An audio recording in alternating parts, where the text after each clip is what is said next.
Once again, good morning to all of you. Class 8 Social Science. In our previous webinar, हमारे पिछले webinar में हमने पढ़ लिया कि किस तरीके से पंजाब और अवध को अनेक्स्ड अपने ब्रिटेन में जोड़ा। अनेक्स मतलब जोड़ना, अपनी टेरिटरी में जोड़ लिया, ऐड कर लिया। That is called annexation policy, जोड़ने की नीति। हमने पढ़ा कि अवध में जो राजा थे या जो नवाब थे, he was just a puppet. उनकी खुद की कोई बच्चे नहीं थे, कोई औलाद नहीं थी। तो एक रूल था, डॉक्ट्राइन ऑफ लैप्स, हम आगे पढ़ेंगे। डॉक्ट्राइन ऑफ लैप्स का मतलब होता है कि यदि कोई राजा, इफ एनी किंग और क्वीन डाइड विदाउट हेयर, अपने खुद के बच्चे पैदा करे बिना, यदि कोई मर जाता है, गोद लिया वो नहीं, चाचा का, काका का, नाना का, कोई ऐसा नहीं माना जाएगा। अगर खुद के बच्चे होते राजा या रानी के, तो ही उनके बच्चों को आगे राजा बनाया जाएगा। यदि उन्होंने कोई गोद लिया, जिसको उस समय दत्तक पुत्र कहते थे, कोई गोद लिया हुआ है, अडॉप्टेड सन, उसको राजा नहीं माना जाएगा और उसकी टेरिटरी कब्जे में कर ली जाएगी। तो अगर हम अवध देखें, अवध में जो राजा थे, जो नवाब थे, it is given that from नवाब he did not have his heir, उसका खुद का कोई बच्चा नहीं था। उन्होंने अपने छोटे भाई के बेटे को गोद लिया था। तो ब्रिटेन ने कहा हम ये नहीं मानते एंड अवध को कब्जे में कर लिया। तो उनका जो एक प्रकार से गोद लिया हुआ बेटा और उसकी पत्नी Begum Hazrat Mahal and sun bridges कद्र, ये ब्रिजिस कद्र और बेगम हजरत महल, इन दोनों ने मिलके ब्रिटेन पे अटैक करने की कोशिश करी कि अवध हमारे कब्जे में रहे। But Awadh came under the annexation of Britain, that was 1816। First में 1816। ओके, सो अवध भी चला गया। अब एक इंपॉर्टेंट पर्सन आता है, उसका नाम है Lord Dalhousie. Lord Dalhousie, he was a governor general. He was governor general, right. He started the three, जिसको बोलते हैं ना, three great engines of social improvement. ये आप जरूर नोट कीजिएगा, थ्री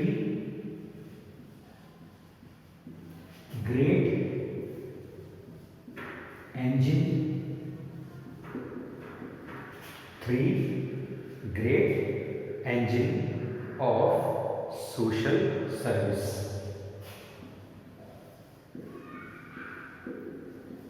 इसको अगर हम और इजी समझे, यहाँ इंजन का मतलब है ट्रेन वाला इंजन नहीं, आप ऐसा समझे कि वो तीन मैकेनिज्म लेके आया था, तीन पॉलिसी लेके आया था। यहाँ इंजन का मतलब है पॉलिसी, है ना, या आप कह सकते हैं तीन पैटर्न लेके आया था, PATTERN, पैटर्न, जिसमें सोशल सर्विस, सामाजिक सेवा में बहुत ज़बरदस्त चेंज किया। अगर आप ध्यान से पढ़ते हैं तो आपको लगेगा कि कुछ ब्रिटिशर्स इसकी पॉलिसी से खुश थे, लेकिन कुछ ब्रिटिशर्स इसकी पॉलिसी से नाराज थे। इसलिए कौन सी तीन पॉलिसी लेके आया? सबसे पहला था इसका जो इम्पोर्टेंट पॉलिसी थी, वो थी ही स्टार्टेड रेलवे। आप ध्यान से देखें, सबसे इम्पोर्टेंट चीज़ है, आज भी भारत में सबसे बड़ा गवर्नमेंट का नेटवर्क है, सबसे ज़्यादा लोग इसमें डायरेक्टली या इनडायरेक्टली नेटवर्क में काम करते हैं, एम्प्लॉयमेंट है। तो पहला है इंडियन रेलवे।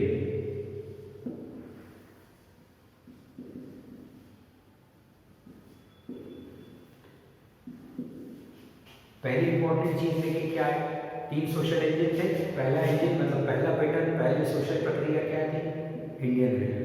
इंडियन रेलवे ने बहुत सारे भारतीयों को काम देना शुरू कर दिया। तो मेनी इंडियंस, जो लोग गरीब थे, जिनको काम की ज़रूरत थी या मिडिल क्लास थे, उन लोगों ने कहा भाई हमें क्या करना, हम मुगल के साथ रहें या ब्रिटेन के साथ रहें, हमें दाल रोटी मिल रही है। और सबसे अच्छी दाल रोटी कौन दे रहा है? ब्रिटिशर्स दे रहे हैं, वो लोग नौकरी दे रहे हैं, पैसा दे रहे हैं, इज्जत दे रहे हैं। So people moved towards the policy of Lord Dalhousie. तो पहले उसने चालू करा introducing passenger train railway. Second, electric telegraph. आपने सुना होगा पहले ये जो फोन का सिस्टम था या पहले टेलीग्राफ होता तार होता था, आजकल तो बंद हो गया, मोबाइल ने सबको खत्म कर दिया। नहीं तो पहले क्या होता था, अगर आपको कोई बहुत अर्जेंट मैसेज भेजना हो तो पूरे दिन और पूरी रात पोस्ट ऑफिस खुले रहते थे। इलेक्ट्रिक टेलीग्राफ मतलब यहाँ पर पोस्ट ऑफिस जो होते थे वो पूरे दिन 24 घंटे खुले रहते थे, कोई ना कोई रात को वहाँ मिलता था। आप उनको बोलिए कि सर मुझे भोपाल में या हैदराबाद में कोई अर्जेंट मैसेज भेजना है, क्योंकि उस समय फ़ोन की सुविधा इतनी नहीं थी, सबके पास फ़ोन नहीं थे। तब ये होता था कि एक टेलीग्राफ, एक जैसे अपन टाइप करते हैं, आपने टाइप करना देखा होगा टाइप, ऐसे ही एक इलेक्ट्रिक टाइप थी, उसमें पर वर्ड कुछ पैसे लगते थे, जैसे पर वर्ड 25 पैसे, 50 पैसे या 1 रुपया लगता था। तो आपने लिखा father serious, father serious please come, father serious please come, है ना, और नीचे नाम लिख दिया आपने XYZ।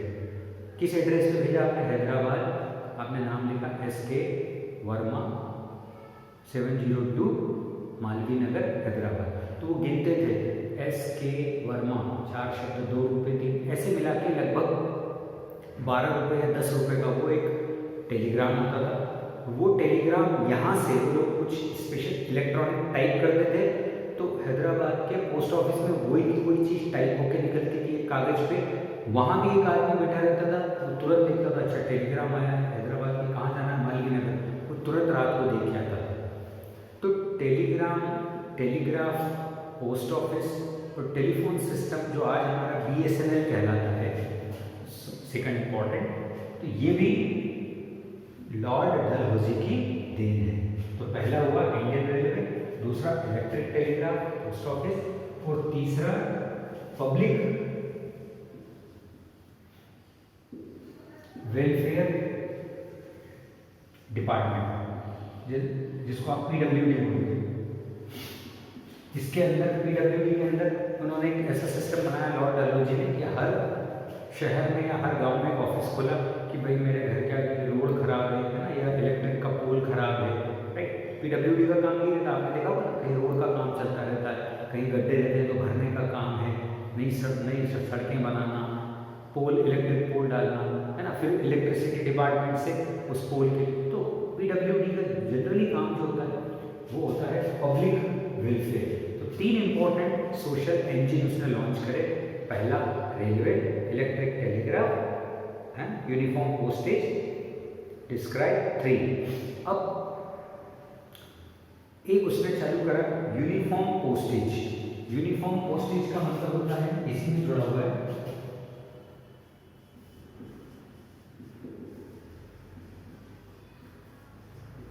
मान लो आपको जम्मू कश्मीर, राजस्थान से जम्मू कश्मीर कोई लेटर भेजना है, तो उसके ऊपर भारत के अंदर यदि लिफाफा जाएगा तो 10 रुपये का जाएगा।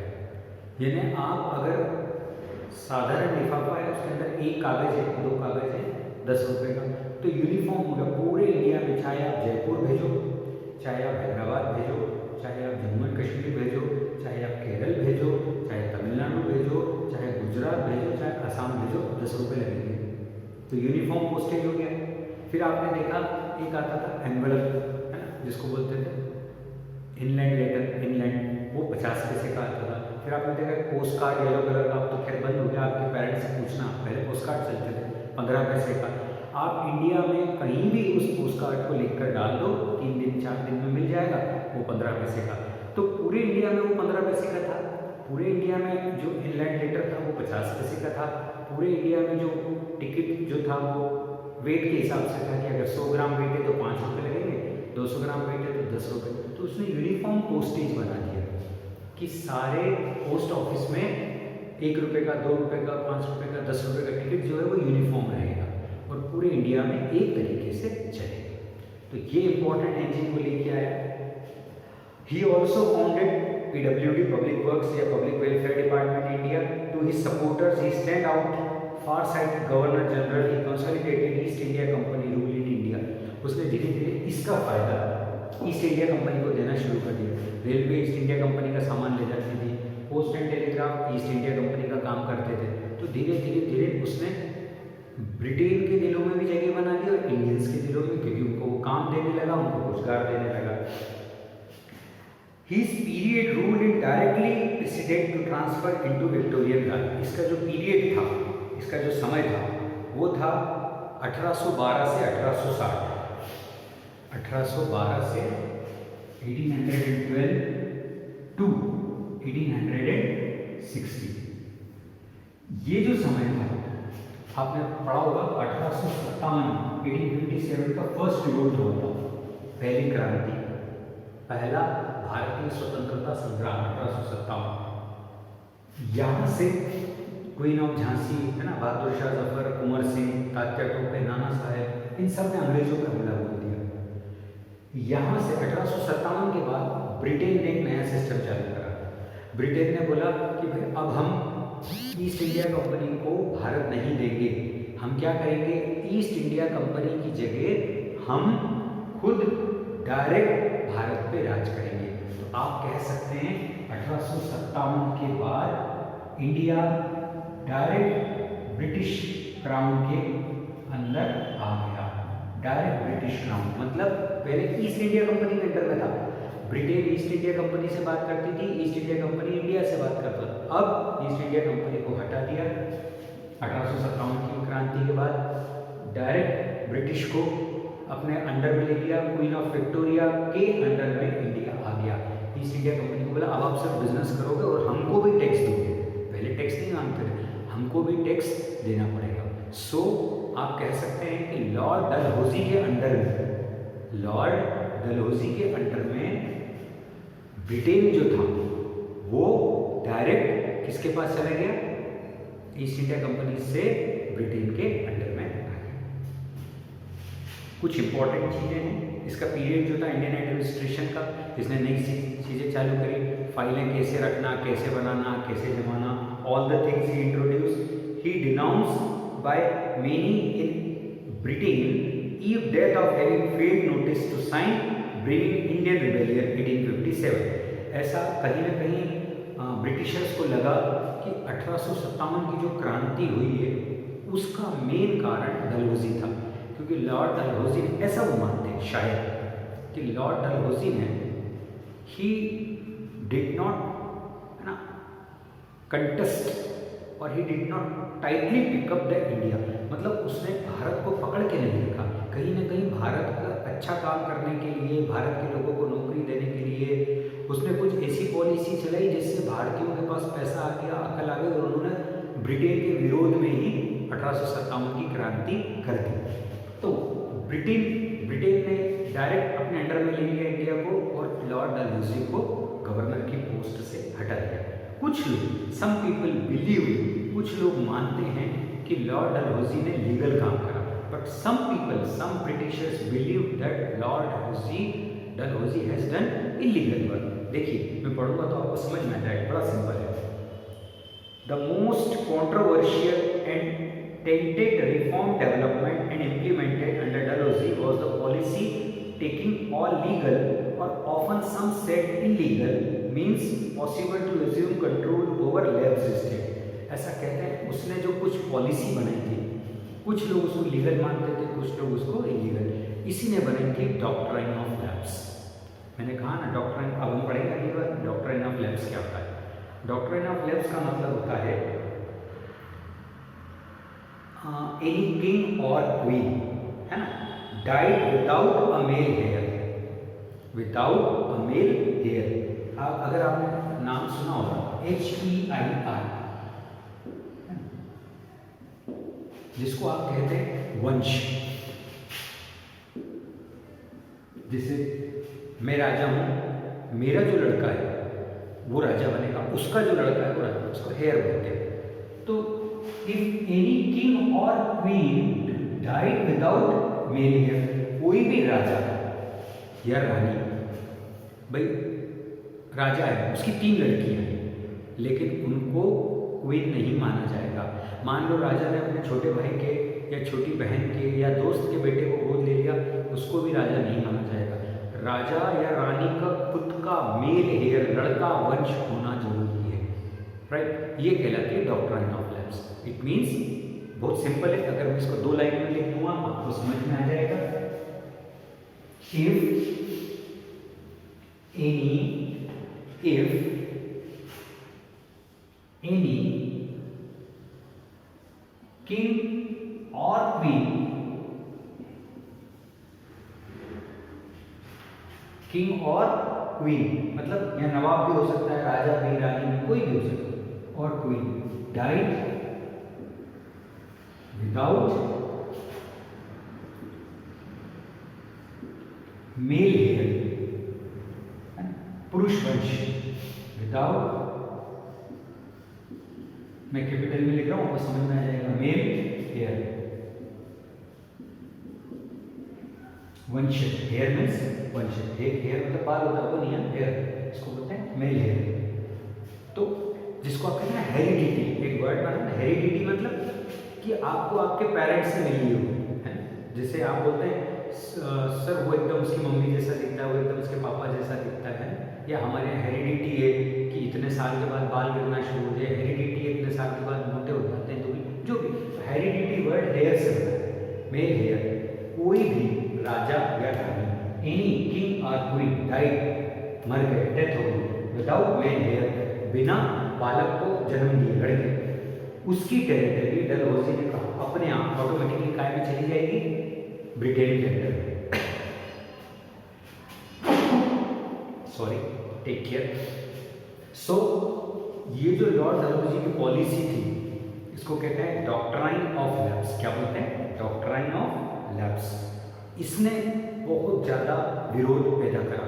कुछ ब्रिटिशर्स मानते थे कि ये बहुत अच्छा है, कुछ इंडियंस में ब्रिटिशर्स मानते थे कि नहीं ये बिल्कुल गलत है। इसीलिए आपने देखा होगा क्वीन ऑफ झांसी, झांसी की रानी ने विद्रोह करा 1857 में। क्यों करा? क्योंकि उसको कोई बेटा नहीं था, उसके पति की डेथ हो चुकी थी, उसने अपने भाई के बेटे को गोद लिया, दत्तक पुत्र, ब्रिटेन ने मानने से मना कर दिया, उसने युद्ध करा। तो कुछ एरिया जैसे झांसी, सतारा, अवध, है ना, ये सब डॉक्ट्राइन ऑफ लैप्स के चलते हुए ब्रिटेन के अंडर में आ गए। तो इस तरीके से इन्होंने कुछ पॉलिसी बनाई थी। Under the doctrine the British annexed any non British state where there was a lack of proper male heir. यदि कोई लड़का नहीं है राजा या रानी का, तो वो एरिया ऑटोमेटिकली ब्रिटिश के अंडर में आ जाएगा। तो अगर हम जरा सा पढ़ देता हूँ आपको क्लियर हो जाएगा। The doctrine of lapse was an annexation policy applied by the British East India Company until 1859, 1859 तक। Specially Indian states like Lord Dalhousie, जिसने इस पॉलिसी को बनाया था, he was the father of this policy. According to doctrine any Indian princely state, कोई भी राजा, कोई भी राज्य, कोई भी राजा, कोई भी रानी, नवाब डाइड विदाउट, है ना, male heir, that territory would be annexed directly to the Britishers. The ruler either male hair, so the later supplanted the long establishment right of an Indian sovereignty without hair to choose a successor. आप कोई भी दत्तक पुत्र, है ना, भाई का लड़का, बहन का लड़का, उसको आगे चूज नहीं कर सकते हो। The doctrine of lapse and its application were widely regarded by many Indians as illegitimate. बहुत सारे राजा, रानी, नवाबों ने इसका विरोध करा 1857 से 1859, 1859। इस बीच में 1857 में क्रांति हो गई, झांसी की रानी कूदी, नाना साहब पेशवा दत्तक पुत्र के ये बोल रहे थे नहीं दत्तक पुत्र हम तो लेंगे, तो कहीं ना कहीं ब्रिटिश के ऊपर दबाव आया और 1959 में उन्होंने इस पॉलिसी को हटा दिया। Thank you.